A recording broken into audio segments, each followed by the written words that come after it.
রাস্তাতে এসেছি মানে এখানে আমরা কোনো পিকনিক করতে আসিনি, এখানে কোনো ভোজ খেতে আসিনি, বা এখানে কোনো অনুষ্ঠানের জন্য আসিনি। আমাদেরকে এখানে নামতে বাধ্য করানো হয়েছে। আমরা বাধ্য হয়েছি একটা রাস্তায় নামতে। আর যে যে দাবিগুলোকে সামনে রেখে আমরা রাস্তায় নেমেছি, এই এলাকার শুভবুদ্ধি সম্পন্ন গণতন্ত্রপ্রিয় সচেতন মানুষের কাছে করজোড়ে আবেদন করে যাব। এ দাবি শুধু আমাদের না, আমরা যে দাবিগুলোকে সামনে আনছি বা যে সমস্যার কথাগুলো আজকে আপনাদের সামনে তুলে ধরছি, এ দাবি শুধু আমাদের না, এ দাবি আপনাদেরও।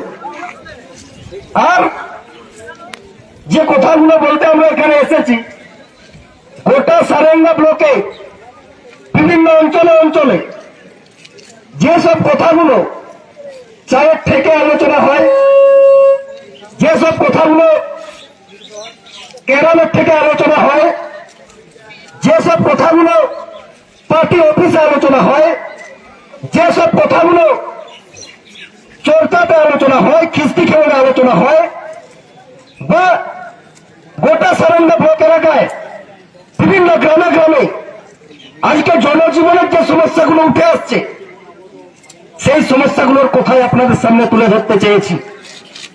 এ দাবি আপনাদেরও, এ সমস্যার কথা আমাদের না, সকলে। আজকে অবাক হয়ে যাবেন কেন আজকে রাস্তায় নামতে বাধ্য হলাম। যে শিক্ষা জাতির মেরুদণ্ড, যে শিক্ষা মানুষকে প্রগতির পথে নিয়ে যায়, সেই শিক্ষার ব্যাপারে আর রাষ্ট্রের যারা পরিচালক, না মোটেও আমি কোন রাজনৈতিক দলের কথা বলতে আসিনি, বলবো না, কিন্তু যারা প্রশাসনের পরিচালক বর্গ, রাষ্ট্রের পরিচালক বর্গ, তারা এই শিক্ষাটাকে, জাতির মেরুদণ্ডটাকে বা প্রগতির পথে নিয়ে যাওয়ার মাধ্যমটাকে কেমন করে শেষ করে দিতে চায়, আপনারা শুভবুদ্ধি সম্পন্ন মানুষ, সচেতন মানুষ, আপনারা জেনে থাকবেন, জানবেন। নিজেদের বাড়িতে বাচ্চা বাচ্চা ছেলে মেয়ে আছে, নিজেদের বাড়িতে এমএ পাস বিএ পাস ছেলে আছে, নিজেদের বাড়িতে ভবিষ্যৎ প্রজন্ম আছে, আপনারা জেনে থাকবেন তাদের ভবিষ্যৎটা আজকে কোথায়।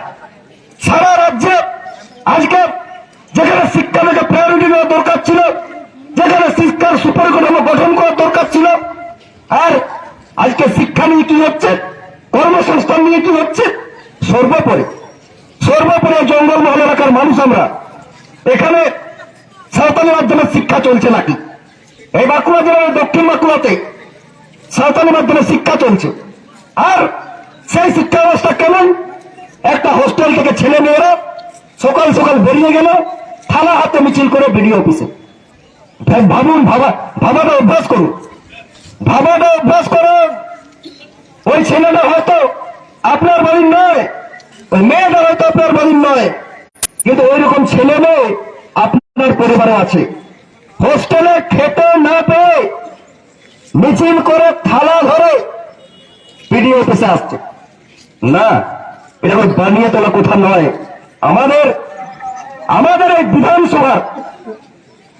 এই বিধানসভার জলযন্ত্র একটা ঘটনা, তিলুত্তর ইন্টিগ্রেটেড মডেল বিদ্যালয়ে এই লজ্জাজনক ঘটনা ঘটেছে।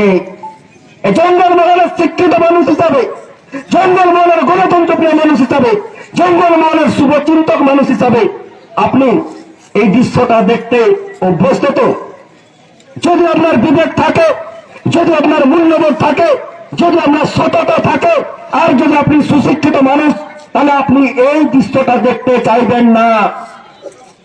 খেতে না পেয়ে হোস্টেলের ছেলেরা থালা ধরে মিছিল করছে, অবাক ব্যাপার। এই হচ্ছে আজকে বাস্তব পরিস্থিতি।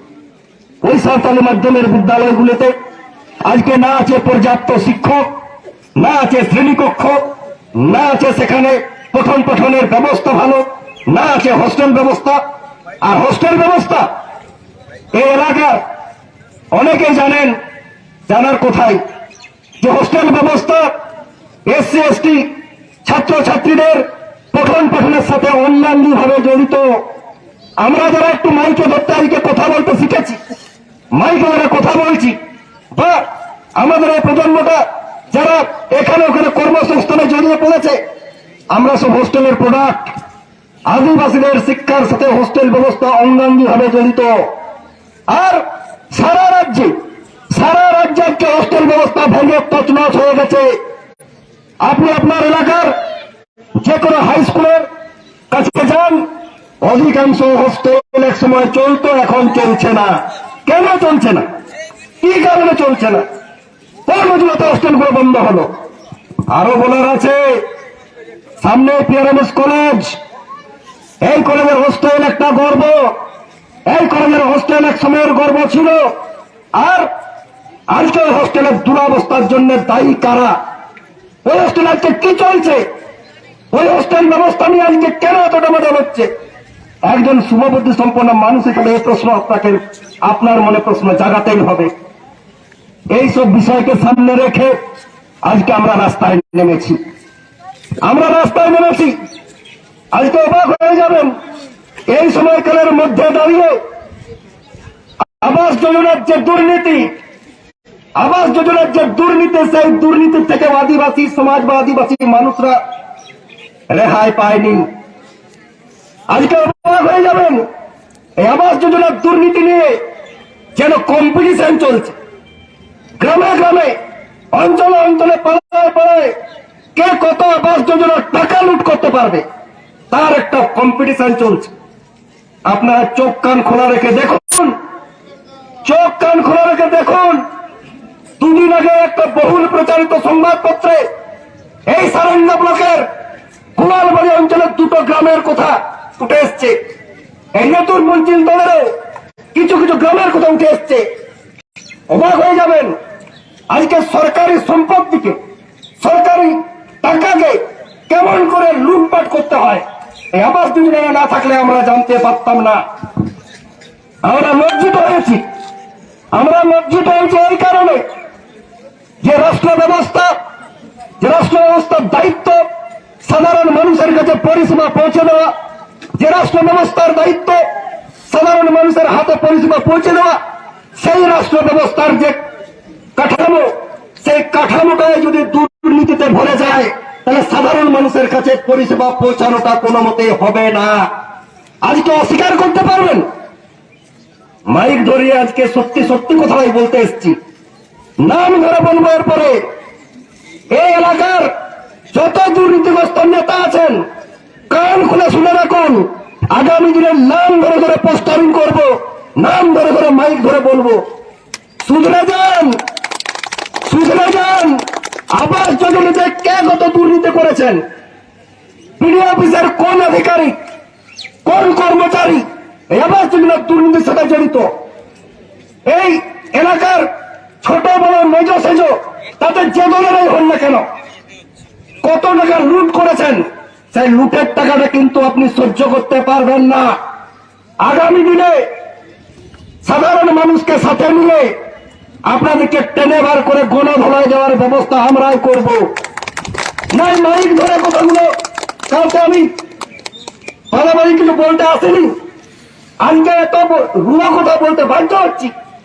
কোন সাহসে বা কোন লজ্জায় নিজেদেরকে সমাজসেবীর পরিচয় দিয়ে, নিজেদেরকে নেতা বলে পরিচয় দিয়ে, নিজেদেরকে প্রগতিশীলতার মুখোশ পরে আপনারা আজকে বড় বড় কথা বলবেন, আর গরিব মানুষের টাকাটাকে, গরিব মানুষের প্রাপ্য পাওনাকে পকেটে ভরবেন। এ থেকে লজ্জার আর কিছু হতে পারে না। আপনারা ভাবছেন আমরা কিছু জানি না, কে কোথায় বোখরা লুট করছেন, কে কোথায় ভাগাভাগি টাকা লুট করছেন। লুট করুন, কিন্তু এটুকু মনে রাখবেন, মানুষ এই সব পারে। মানুষ জঙ্গলমহল এলাকায় বিগত দিনে অনেক কিছু করে দেখিয়েছে। আর সেই মানুষই যারা টাকা লুট করছেন, জনগণের টাকা লুট করছেন, জনগণের সম্মান লুট করছেন, আপনারা কিন্তু সাবধান হয়ে যান, শুধরে যান। নাহলে কিন্তু এই মানুষগুলো, এই বঞ্চিত মানুষগুলোর দেওয়ালে পিঠ থেকে গেছে, সেই মানুষগুলো টেনে বার করে গণ ধোলায় দেবে, এজন্য আপনাকে প্রস্তুত থাকতে হবে। আজকে আমরা অবাক হব না, আমরা যারা জঙ্গলমহল এলাকার মানুষ, আমরা যারা এখানকার ভূমিপুত্র, আমরা যারা এখানকার সনাতন সোয়েল, আমরা যারা এই এলাকার সেন্টিমেন্টটা বুঝি, তাদের মনটা কাঁদবে না যে আজকে এই জঙ্গলমহলের বালি লুট হবে, জঙ্গলমহলের পাথর লুট হবে, জঙ্গলমহলের কাঠ লুট হবে, জঙ্গলমহলের ঐতিহ্য লুট হবে। আর কারা তার ভাগিদার হবে, কারা তাতে পরিপুষ্ট হবে? ওই গঙ্গা পাড়ের কলকাতার বাবু দিদিরা। আমাদের লজ্জা লাগবে না, আমাদের খারাপ লাগবে না যে জঙ্গল, যে পাহাড়, যে পাথর, যে বালি এই এলাকার উন্নয়নে লাগানোর দরকার ছিল, এখানকার মানুষের উন্নয়নে লাগানো দরকার ছিল, এখানকার ব্যবসায়ীদের ব্যবসার কাজে খাটানো যেত। আর সেই লাভের গুটা কলকাতার বাবু বিবিরা খাবে, আর জঙ্গলমহলের মানুষ চুপচাপ থাকবে। এই সেন্টিমেন্ট, এই কালচার চলতে পারে না। আর এর জন্য কারা দায়ী? এর জন্য দায়ী এই এলাকার ব্যাগ ধরা, ছাতা ধরা, বোতল ধরা ওই কলকাতার বাবু বিবিদের তাবেদার কিছু নেতা নেত্রী দায়ী, যারা কেউ এমএলএ, কেউ সভাধিপতি, কেউ জনপ্রতিনিধি, তারা ওই গঙ্গাপাড়ায় কলকাতায় গিয়ে বিধানসভার ভিতরে এসি ঘরে চোখটা বন্ধ করে মুখটা সেলাই করা থাকে। তাদের জঙ্গলমহল নিয়ে কোনো কথা থাকে না, জঙ্গলমহলের উন্নয়ন নিয়ে কোনো কথা থাকে না, জঙ্গলমহলের সেন্টিমেন্ট নিয়ে কোনো কথা থাকে না, জঙ্গলমহলের ঐতিহ্য নিয়ে কোনো কথা থাকে না। তাদের একটাই কথা, জঙ্গলমহলকে ওই কলকাতার বাবু বিবিরা কি করে উপনিবেশ করতে পারে, কলকাতার বাবু বিবিরা এই জঙ্গলমহলে কি করে ঠিকাদারি করতে পারে, জঙ্গলমহলের বাবু বিবিরা কি করে এখানে ইজারাদার চালাতে পারে, তারই তারা ব্যবস্থা করছে। ওই কলকাতার বাবু বিবিরা এই জঙ্গলমহলটাকে উপনিবেশ হবে।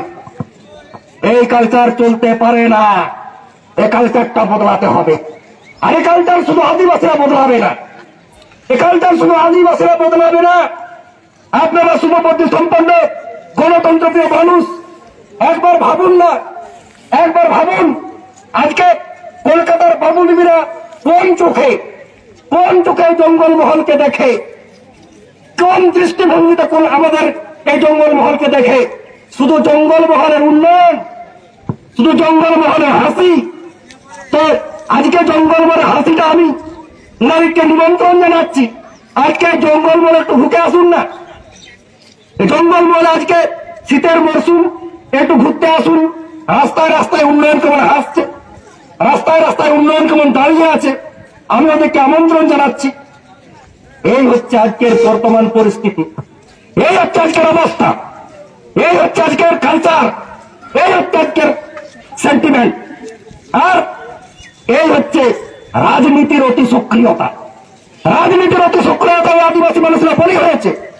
রাজনীতির অতি সক্রিয়তায় আদিবাসী মানুষদেরকে আজকে শেষ করে দেওয়া হয়েছে। আজকে সেই কালচারটাকে বদলাতে হবে। আগামী দিনে নিশ্চিতভাবেই এইসব দাবির সপক্ষে দাঁড়িয়ে, না শুধুমাত্র আদিবাসীদের দাবি না, এ দাবি জনগণের দাবি, এ দাবি জনগণের দাবি, এবং সেই জনগণের দাবি মেনে নিয়ে আগামী দিনে নিশ্চিতভাবে এই জঙ্গলমহল এলাকার যে প্রতিবাদী সেন্টিমেন্ট, জঙ্গলমহল এলাকার যে প্রতিবাদী কালচার, সেই কালচারটা আগামী দিনে ফুটিয়ে তুলতে হবে, এবং এটা আপনাদেরও দায়িত্ব থাকবে। এই আশা রেখে প্রত্যেককে ধন্যবাদ, অভিনন্দন, জোহার জানিয়ে আমি আমার ক্ষুদ্র বক্তব্য শেষ করছি। এবং আমি আশা রাখবো এইখানের তিনময়ের যে অবরোধ স্থল, এটা ঐতিহাসিক অবরোধ স্থল, দীর্ঘদিনের কয়েক দশক জুড়ে এই জায়গাটা অবরোধ হচ্ছে। এখানকার মানুষ শুভবুদ্ধি সম্পন্ন মানুষ, শান্তিপ্রিয় মানুষ, আমাদেরকে বিগত দিনে সহযোগিতা আপনারা করেছেন এবং আজকেও করবেন এই আশা রাখি। আমি আমার পুলিশ আধিকারিকের কাছে করজোড়ে নিবেদন করে যাব, আপনারা আমাদেরকে সহযোগিতা করুন, শান্তিপূর্ণভাবে আমাদের অবরোধটাকে চালিয়ে যেতে দিন।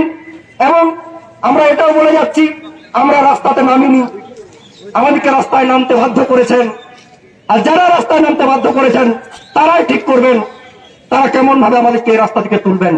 এইটুকু বলে প্রত্যেককে ধন্যবাদ, অভিনন্দন, জোহার জানিয়ে আমি আমার ক্ষুদ্র বক্তব্য শেষ করছি। সবাইকে জোহার।